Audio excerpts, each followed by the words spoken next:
Good evening and welcome to Real Talk on SABC 3 with me, Azania Mosaka.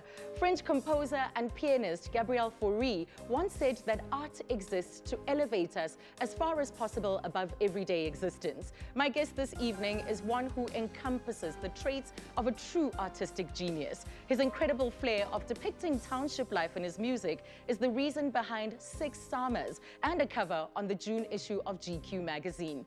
His latest album, titled Dakar 2, went 7 times platinum, earning the best-selling album in hip-hop history. His music videos are an ode to old-school Kwaito, and some might argue that he has single-handedly made township culture cool again. Ladies and gentlemen, let's welcome Kwesta to Real Talk.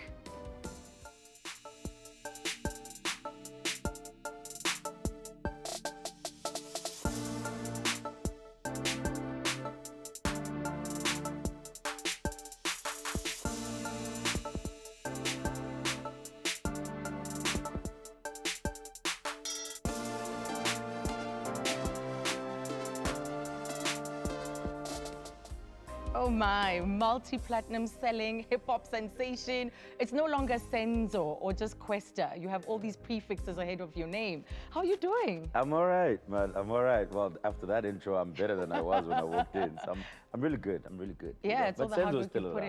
You know? It's still allowed, yeah, no? he's still, he makes Kwesta, so he'll never die. Absolutely. Yeah. But I want to start off by taking you back to those days growing up in Katlehong. Yeah. So you were that guy who was writing speeches for your friends. Yeah. Who was that guy? Yeah, in class. I had a couple friends, you know. I had a couple friends where, I mean, I enjoyed it, you know, whenever they'd give an assignment, you know, to fix a speech or do an unprepared speech. Well, an unprepared, I couldn't help them with the unprepared, right? But the prepared speech and everything like that, I'd be the guy everyone came to because of how I wrote, you know, and also my English teacher didn't help that much because she kind of really liked what I wrote and told the class and made like some of whatever it is that I wrote an example of how you know, how you construct a speech, you know, in the classroom. So the guys that didn't want to write the speech came to me. I should have sold them, actually, now that I think about it. You should have been making extra I should have made money. them pay something. So do you remember some of those poetry lines that you used to write? Yeah, no, not at all. I mean, it's literally like 14, 15 years ago. Yeah. No, I don't anymore, and I lost the book. But if I do remember, I'd have to sit down and kind of really think hard, and I'll remember some, and I don't know, who knows, I might put them on a song or something. Who knows? You know, there was some genius there that needs to be revisited. There could be something that could still work, you know what I mean? Something else that's interesting about you is that you had some seriously sharp skills on the football field. Yeah, yeah. Was that ever a serious thing for you? It was, to tell you the truth, it was the first dream, you know. Initially, I knew that I wasn't too bad at it, you know, but the difference is this: I played soccer because everybody else played it, right? It wasn't something that I convinced myself I could do, you know. It was just, yo, where you guys going? You know, I'm trying to chill. The guys are like, yo, we're going to, you know, practice. We got a game this weekend, and I joined them, and I ended up playing, and somewhat I grew a liking to it, you know, and actually got good at it.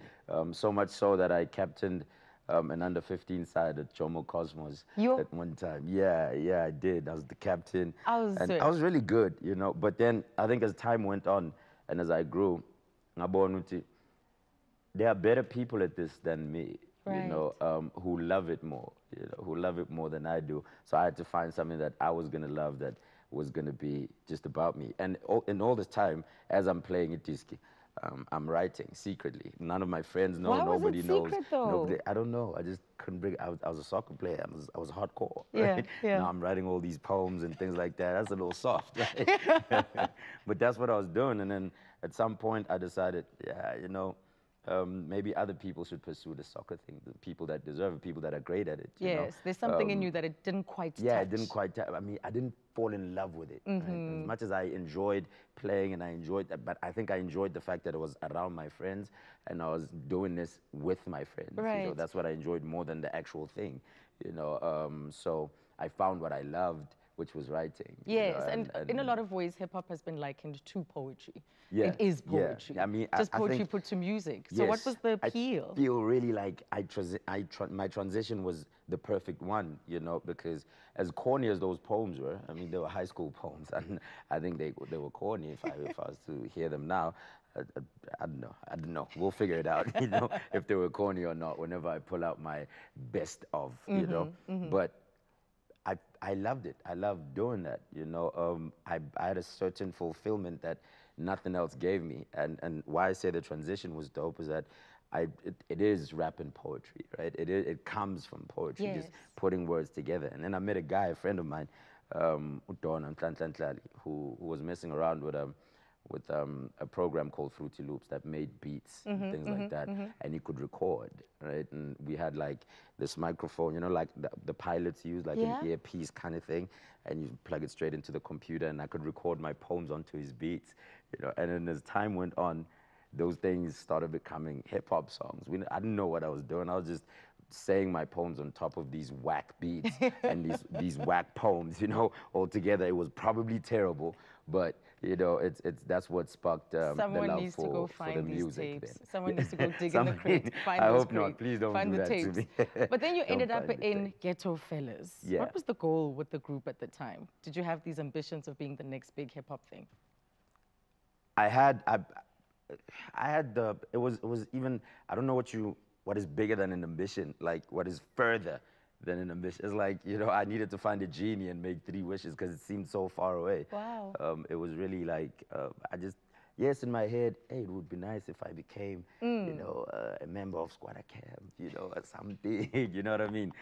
But it seemed so far-fetched. It wasn't really a real thing. So there was no goal, really. It was just, but I loved hip hop, and then I met up with my colleagues at school who loved hip hop, namely Usipati Masango and Moses Tladi, who shared this love for hip hop, So break time would just, do sessions and things like that. Usipati would sing, me and Moses would rap, and people would gather a little bit, whoever was interested. But then back then there was still, it wasn't like the whole school was going to gather. It was like 4 or 5 people, Sure. So there was no real goal. That's why it didn't end up turning into anything. It was really just a high school hobby of sorts that the common thread was the fact that we all loved hip hop. So I want to take you to one of the songs you released on Dakar, Dakar 1. And you partnered up with Crash Car Burn, the rock act. Yeah. And that song, Johnny Walker, is one of your best written songs in my view. And in it, you share your experience of your father walking out on your family. Yeah. So how did your home change when that happened? I mean, there's some changes that I probably won't know until I get to a certain place that my mother went through emotionally, that I was too young for her to share them with me, going through them at that very time, at that very moment, But then there were obvious changes, like now you understand that there's one paycheck, there's one paycheck, there's 3 kids. That's it. You know what I mean? So the reality is that you're not going to get them soccer boots, you're not going to get those things, because right now, as little as I was, I could see that there's a big difference in what we're eating. There's a big difference in the toys we get, or whatever it is, or the sporty apparel that we get, the sports apparel, or whatever the situation. You even write to say the happiness ended. That's one of the lines, and you write about what I feel your is mother. like, especially for my mom, and I was a kid, but I would assume that that's where her happiness in believing in relationships and love and things like that, and kind of probably that's when it stopped, where she literally had to be just about us, and not even entertain the idea of a happy relationship with a man or anything like that, So it became everything she was doing. I even say this in the song. Everything she was doing was for or about us. You. What I mean? So I feel like her personal happiness kind of maybe ended there, just for what she wanted. Everything she wanted was for about us. So I mean, but it was a change. But I think it made us all grow thicker skins. We're a strong family now. So how did you overcome that? Because I can imagine that disruption in any child's life and the new reality that it presents when now the father figure is gone. I rebelled against it. I rebelled a lot. I was a rebel. I don't know if that's the cause of the rebellion, but I was against any sort of structural authority. Yeah, I was really just, I don't want to hear it because I couldn't believe in it because I'd seen it fail, right? So I was for independent thinking. Just, yeah, I want to do this. It's weird, right? Yeah, okay, that's why I want to do it, you know? So I think we all overcame it in our own different ways, but we'd all come together and sleep in the same house and sleep in the same family, knowing that we're going through what we're going through, but we still sticking together as a family. And well, speaking of, my mom literally like put it together. I don't know how she did it. Yeah, she like put it all together, you know, and she knitted it up so well, and you know, the results are not too bad, I guess. Exactly, look at you now. But there's one that touches me when you talk about your father, that he met a new wife and a new life was born. So even as a young kid, imagining this other life that he's living without you, I'm thinking, it's painful. I'm already thinking he doesn't care, you know. I'm already thinking he literally turned his back, you know. But as I grow, I realize something, you know. I'm okay with my father now. We're cool, you know, but when I grew up, I was really bitter, you know. I was bitter at the fact that he has a new family that is nothing to do with us. Right. And we out here. And my mom used to say, yes, he brings in money for us to eat, but I knew that the reality was that it's probably just a small percentage of whatever that he needs to bring to his new family. So I had some sort of resentment for that, you know, and those are the type of things I had to grow out of. I'm certainly glad that you've bridged the gap. Yeah, we good. With my father, I mean, I have brothers, you know, I have brothers, his kids are my brothers. Yeah. You know what I mean? My brother and sister, you know what I mean? And we're putting it together. Making it work, making it work. Yeah, we're making it work. So we took you back with Kwesta. We all know him rather. We all know the kind of track record that he's had and the kind of career that he's created. But the thing is, there's a famous saying that behind every great man lies a great woman. So join us after the break as we chat to the woman responsible for raising the king of African rap. Kwesta's mom is in the building, and she'll be joining us right here on Real Talk. We'll see you after the break.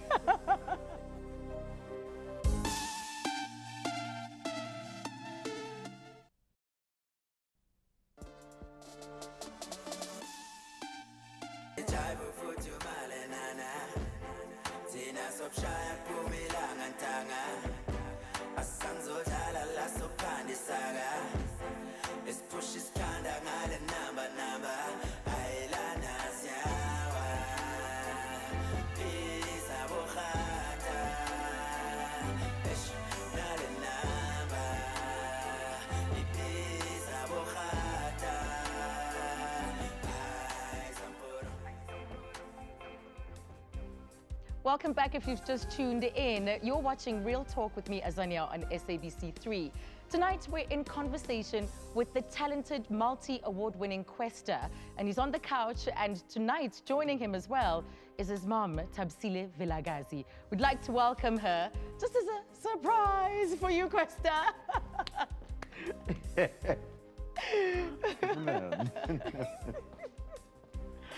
Oh, ow, just like that.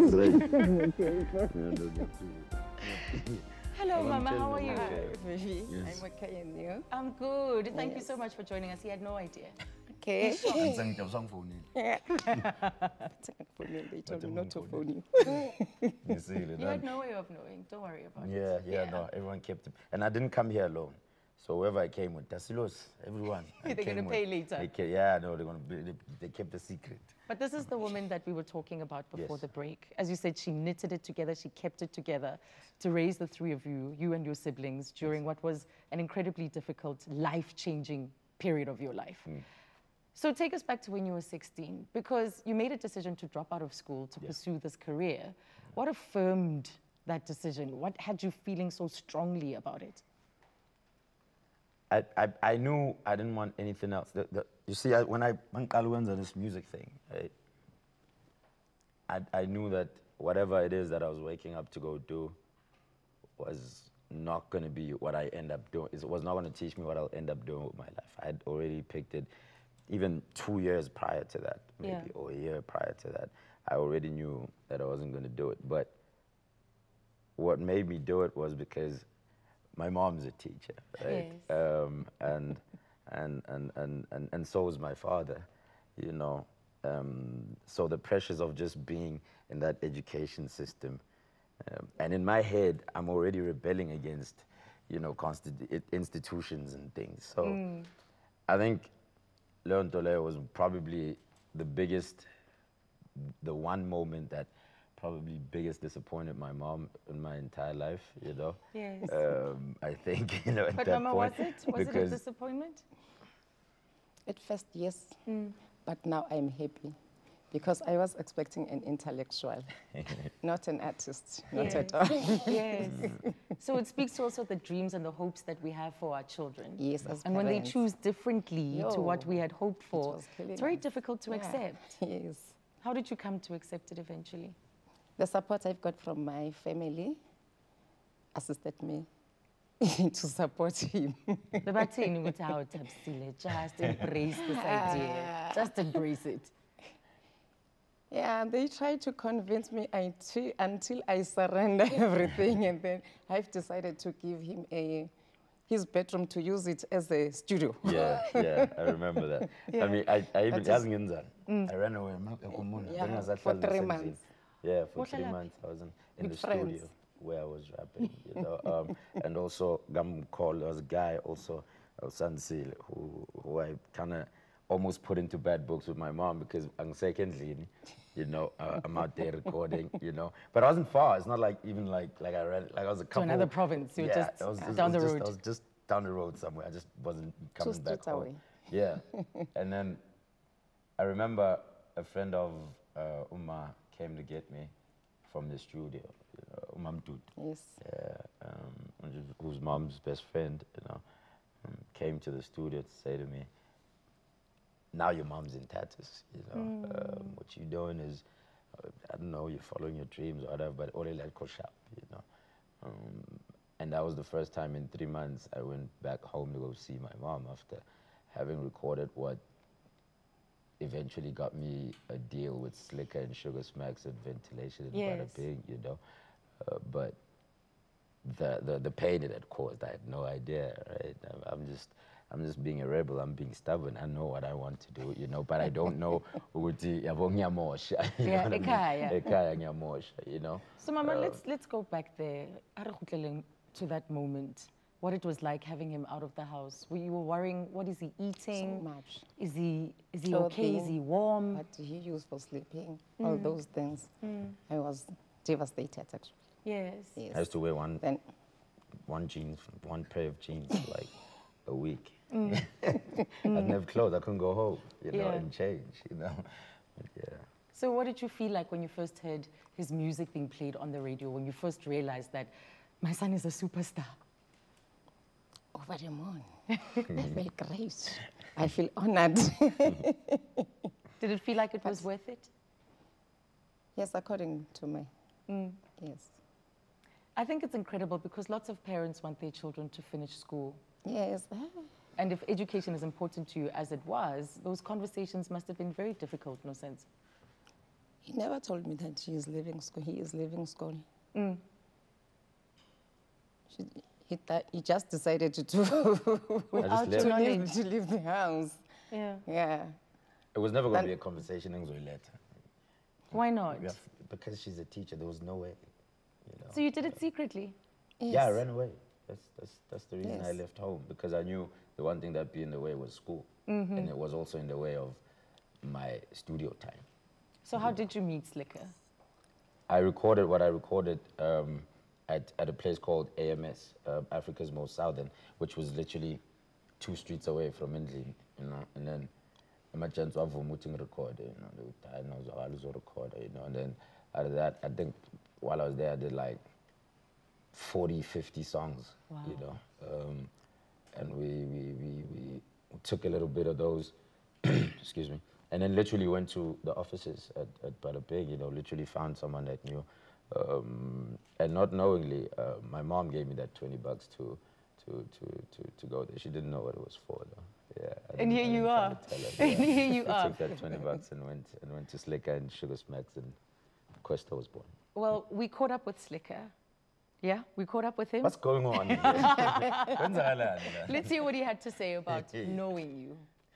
Yo, what up? It's like Kwesta. For me, I just want to give him a shout out. You've done a great job to stay humble, but most importantly, I want to give a big shout out to South Africa that's supported him. You know, seeing the vision that we saw when he started off, and like for now, for the world to finally get it and give him the support that he gets. But I think the one key thing I want to say is that very important is that Kwesta hasn't changed. He's still the same person. He's one of the few left that actually represent like the hood or represent like Katlehong, the Eastern places that we come from. And I think he needs to continue. You deserve all the blessings. Keep speaking for the kids, keep being the voice, give them hope in all your initiatives through the music, through the things you do, the soccer things you do in your hood, and the businesses that you're trying to get into.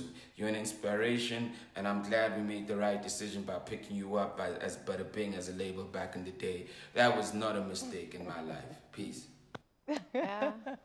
Amazing. I also like to thank them for picking him up because they put him on the map.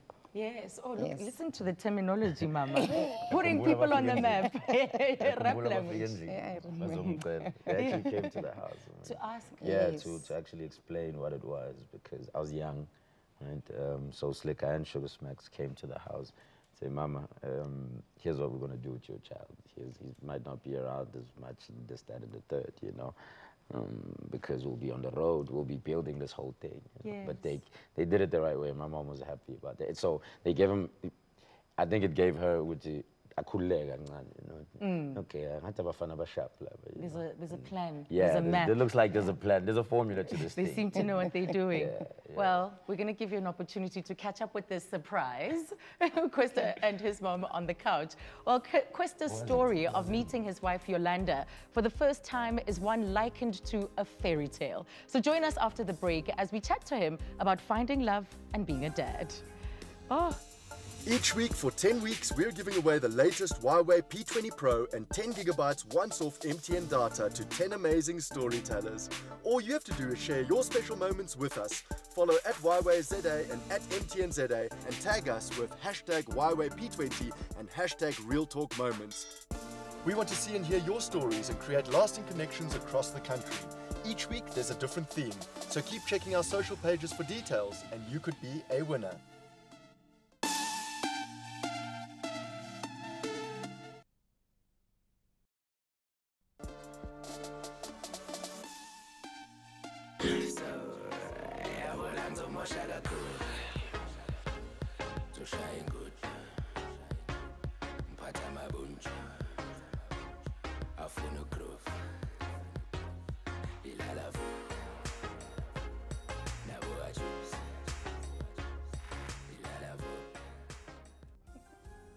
Welcome back to Real Talk on SABC 3. The stage is yours.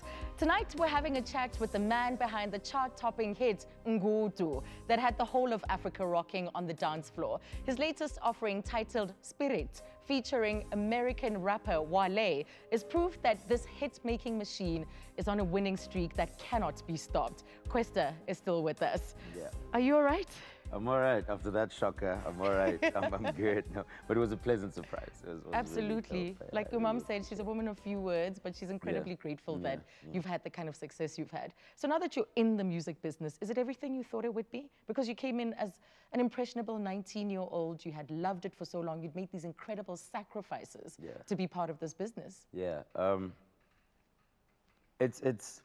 don't know if I had any expectations except what I was seeing from TV. As soon as but I knew that it can't be that great. Like, I think I've always known that whatever perception I was shown on TV, it can't be that amazing. It can't just be that. I'm sure there's work behind that. So I've always believed in that from get. I've never, had this lie created in my head. That's why I think I've always been willing to work. I've always just knew what it took, and then you put it in front of the TV, you know what I mean? Yeah. Or you put it in front of the audience or the people, whoever's listening. So I didn't come here with any sort of false sort of, I don't know, expectations or, but I knew. I didn't know the game. I still needed to learn that, but I knew there was more to it than just smiling for cameras. I knew there was people that were there were hardworking people, you know? So I knew what I had to do. You know? That's why I took the sacrifice from even before I got here. Absolutely. You know? Yeah, I didn't come into the industry and then go, I'm gonna quit school. You know, I quit that to say I want to do that because that's work. I'm gonna show you all it's work. You know, I'm gonna work so hard you're gonna see it's work. Right. You know? Yeah. Let's talk about how you met your wife, Yolanda. I described it as a fairy tale. It reads like a fairy tale a little bit earlier. How did it happen? I was at Bada Bing Entertainment, Ventilation, Slicker and Sugar Specs, and I think we had just dropped a single called Flavor, and it was a video shoot. Yeah, there was a video shoot that was going on, and I don't know, there she was. And before that, I'd actually seen a picture from a dude of mine, Younger Chief, who was literally shooting videos at that time. You know, was the in-house director for all our videos at Ventilation, and we're literally, you know, kind of picking, you know, shortlisting everything, and there she was, you know, and in person, and she not was just from in the video, picture more, but in yeah, person. in person now, you know, and we started talking. You know, I was like, I kept talking because she's quiet. She's literally, I'm very reserved, right? She's worse. Really? You know, yeah. My mom's reserved. I come from a very. That's why it was a shock, I think, to everyone why I do what I do. Which is how? Where do you take this from? Yes. Right. So, and she's worse. So even talking to her was kind of a difficult So thing. you've got game. Yeah, I think I kind of convinced her to even talk to me. I had to convince her to talk to me before I even spoke about what I was talking about. You know, to say, I think you and I. If I could put it, angisakwazi manje.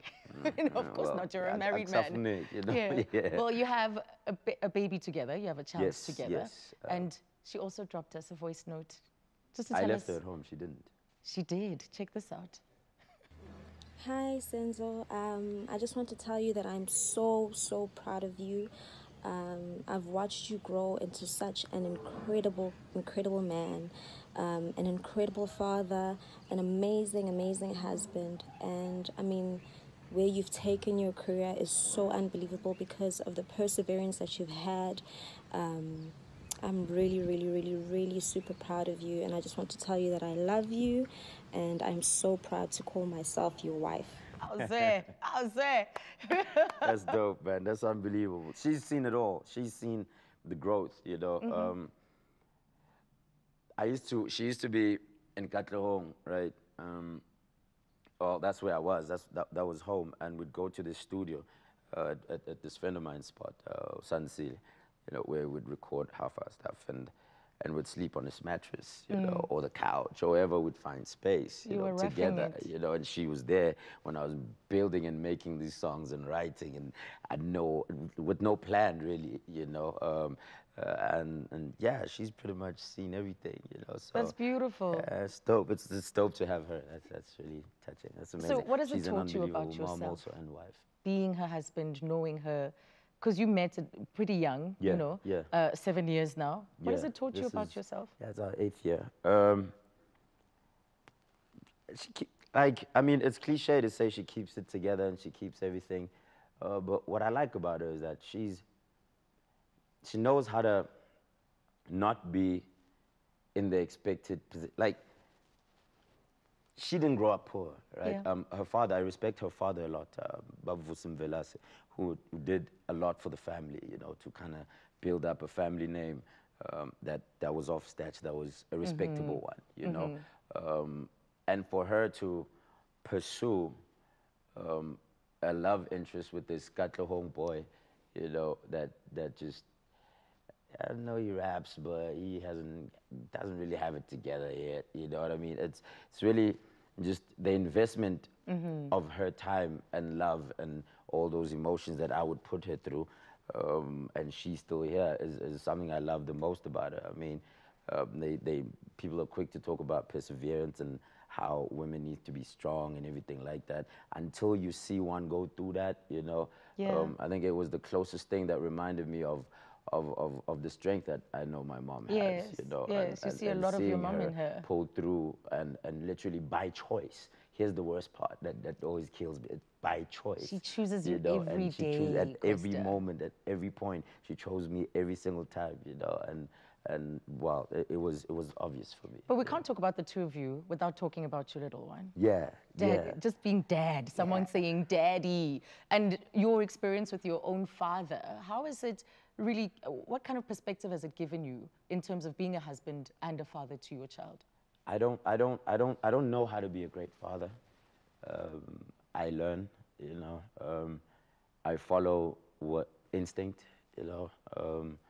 Most of the time I follow my wife's instincts, but you know, but I follow instinct and I follow what I think she wants, you know. I'm learning this whole thing because unfortunately I was too young to see it firsthand before it wasn't there anymore for me, you know. So I can't say there's a playbook that I have or a manual that I can read and go, oh yeah, I remember on this day, this is what, you know, this is what happened with me, you know. So every day I'm learning, but I don't think I'm doing too bad, you know. I don't know, but she's changed, but I want to learn how to do it. I mean, I know how I feel when I see her smile, when I see her happy, and when I see her become herself, you know. She's turning 6 now in October, you know, where she's really starting to, you know, come out and have some sort of personality. And it's great to watch, you know, but it's also scary at the same time, where I wonder if she notices who or what or how she perceives me as a dad, you know, because first I'd like her to perceive me as a father before she sees the Kwesta things, you know, so which is also pretty tricky because we go to a mall to eat and maybe I just take you out for lunch and then, you know, and then I remember she asked me one time, Daddy, why are they taking pictures? But this is like a year ago or something. Why do they want to take pictures with you? And then she asked her mom, why do they love Daddy so much, you know? And then eventually she was old enough to kind of explain to her that, yo, Daddy does music and they love his music and sometimes they just want to take pictures. And sometimes they'd include her in the pictures, you know? Which sometimes is like, no, and then eventually is like, as in, there's nothing I can do to stop it, right? But I needed it to be from a certain age. I needed to keep that so I can learn how to handle these type of things. So I'm learning as a father. No, but she's I can changed my imagine life there's certain forever. things you have to protect, keep all for yourself. without a doubt. Well, after the break, Kwesta gives us an insight into his chart-topping hit formula making. And coming up a little bit later in the show, Kwesta gives us a mashup of his best-selling hits. See you then.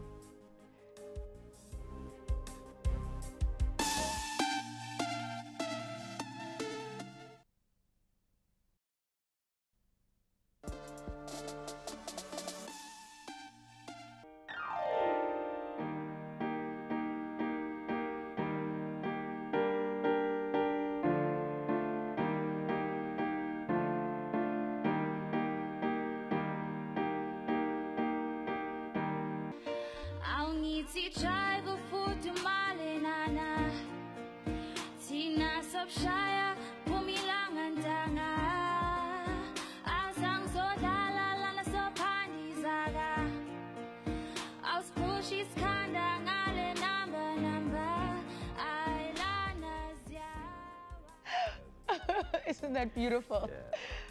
Yeah. Welcome back to Real Talk on SABC 3. If you've just joined us, we're hanging out with Katlehong native and rap sensation Kwesta. Yeah. Wow, proud, right? Unbelievable. It was the first time I saw the guy on the piano. I just forgot her name, but she's also Rels, I think her name is. Yes.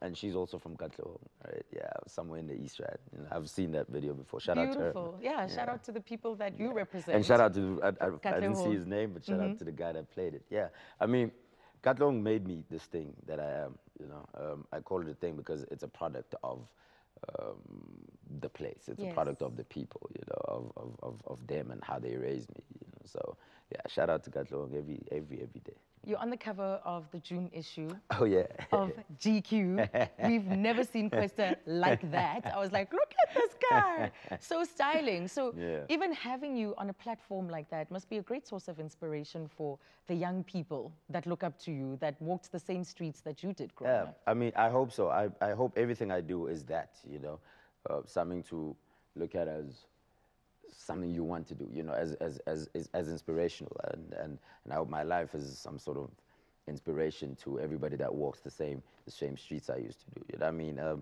GQ was far. I just wanted to rap. This was far-fetched for me. I'm literally hood. I'm from Dust. You understand? Yeah. I'm like GQ. Unbelievable. And here you are. Unless they're talking a preview of an album, a review of an album, sure. Otherwise cover. But shout out to them, man, for seeing that I'm somewhat a representative of the youth today, you know. You're going to be performing in a short while, but before we let you go to go set up on stage, you were on Sway in the morning, and you were talking about rapping from a privileged position to versus rapping from an underprivileged position. Yeah, it's very difficult. It's very difficult right now. I won't lie. It's harder to write right now that everyone's looking and everyone's putting me on a pedestal of sorts. You know, it's easier for me to write from a disadvantaged position than a position where people look up at me, look up to me. You know, I'm literally a naturally born underdog. You know what I mean? I want the pressure. I want the weight of the world without knowing who I am and what I do. I want to break outside of that, you know, and go, hi, my name is, but as soon as the name goes too far on, then I'm like, I think we did it. So now, when I went into America, it was the first time in a long time where I came into a place, it didn't matter, right? As soon as I landed on the airplane, no pictures at the airport, no nothing going on, like, I'm gonna write a lot here, you know? So it was a great place to be. It was very inspirational. And you love to say, Asimo stayed Simo. Yeah. I mean, yeah, because I saw that what it was like out there, you know, but it was inspirational. So let's give the fans what they want. Can I say one thing, though? Can I say one thing? Sure. Just one thing, real quick. 28th, 29th, 30th of September, I'm doing a 3-day spring break situation at Germiston Lake. Make sure you get your tickets right now. Complete ticket. And we're still waiting for that Rick Ross song. Yeah, I might do it right after this performance. Yes, sir. Hopefully you will keep your word. Well, let's take a moment to refresh and get some water and prepare ourselves for what's coming up after the break, because Kwesta is going to be giving us a groundbreaking performance of his trailblazing hits that South Africans have just loved, and boy, did it take us by storm. After the break. Each week for 10 weeks, we're giving away the latest Huawei P20 Pro and 10 gigabytes once-off MTN data to 10 amazing storytellers. All you have to do is share your special moments with us. Follow at Huawei ZA and at MTN ZA and tag us with hashtag Huawei P20 and hashtag Real Talk Moments. We want to see and hear your stories and create lasting connections across the country. Each week there's a different theme, so keep checking our social pages for details and you could be a winner.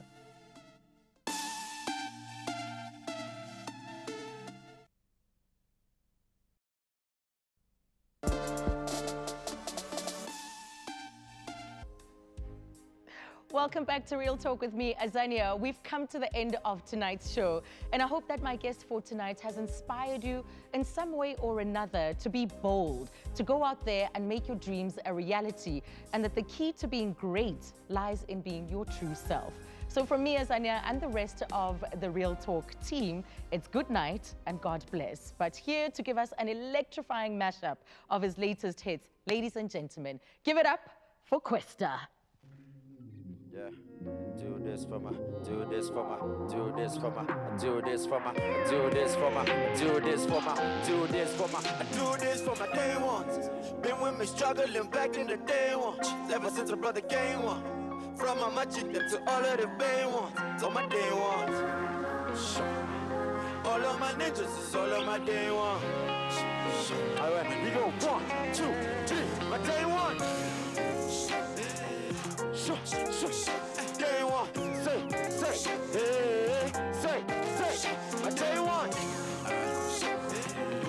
Alright, my day one, yes.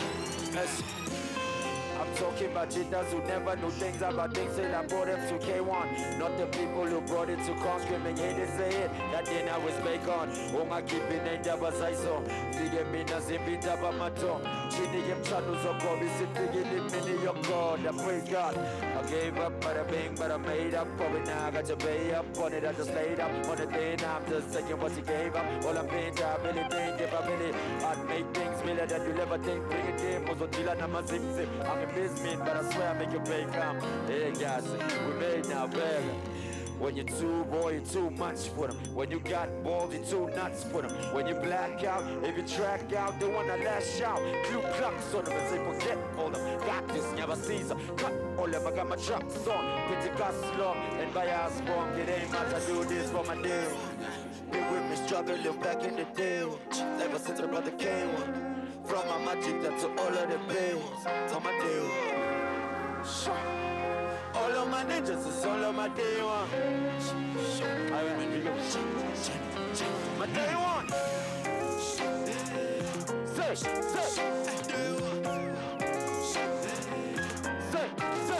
my day one. Say, my day one. My day one. Day one. Khalere sokola na ripile la mino. I swear, pucha cadilo. Khalere sokola na ripile la mino. Hey, bona ripile.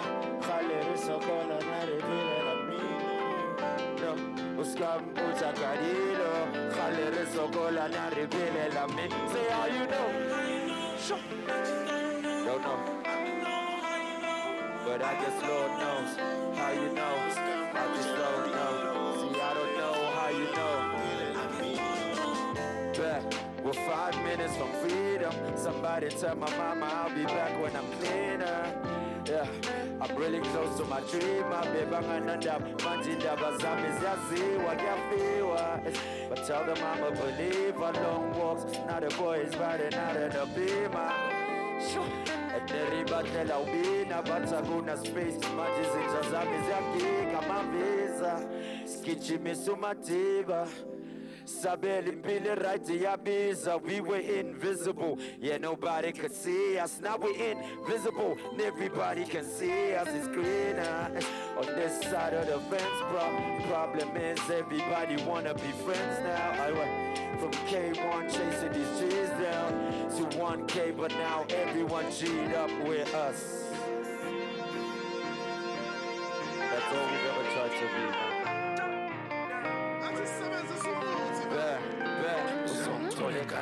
Yeah. Chilile, ketesinye zam, yeah. Aibo, skrinile, sokoba kwa san, yeah. Aibo, chimile, aupela nezam, spege, we go 1, 2, bitchy, spirit. We say 1, 2, 3, spirit. My pelu moya san, 1, 2, bitchy, spirit. I'll get your head, let's get your head. 1, 2, 3, spirit. Yes, spirit, yes, spirit. That's what it is. But it's in a move, aliyabukwa. Ongafuna ukusuka siyamkhudla. Uyazwele siyabududula and the footless goopus kutuza amagupta. Khalabani, ukhalangani. Umtshalabani uhlala namanana phansi. Uphalafala ujakalasa inkalakatha. Inja ikazi ufantama intwana yami. Yebo uthini, kanti awaziwa lelokishini. Yewena ting sasesentini. Beliji bethuwale yehonji. Uzongithola ekasi lami ngeke. Chilile, pete zinye zam, yeah. Skrinile, sokova kwa san, yeah. Chimile, aupela nezam, spege, yeah. We go 1, 2, bitchy, spirit. We say 1, 2, 3, spirit. Mapelu moya san, 1, 2, 3, spirit. We go 1, 2, bitchy, spirit. Yes, spirit. Yes, spirit. Endipegwele lokshini, sayigibeleli taxi, jo. Sayigcwalise masababsini, Arimo State, Moes, Lene Yamagentes Toxin, Abamasqueti, Joes, Patsatienias Kigi, Bella Arimo State, Momina, Uzon Polecas Lam, Chile, Petesinia Zam, Cover was on, yeah. Chuchumile, I'll pay la nezam spegezele.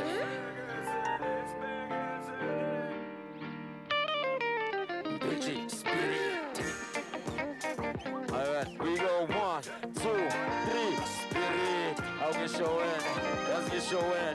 1, 2, 3, spirit. My pillow moya son, 1, 2, bitchy spirit. I'll get showing, let's bang. Let the people look shitty. Saikibele taxi cho. Saikwalise masababsini. Karimo state mo. Lene yama chances toxini. Abanga sweaty cho. But it's girls at the end of skinny. Karimo state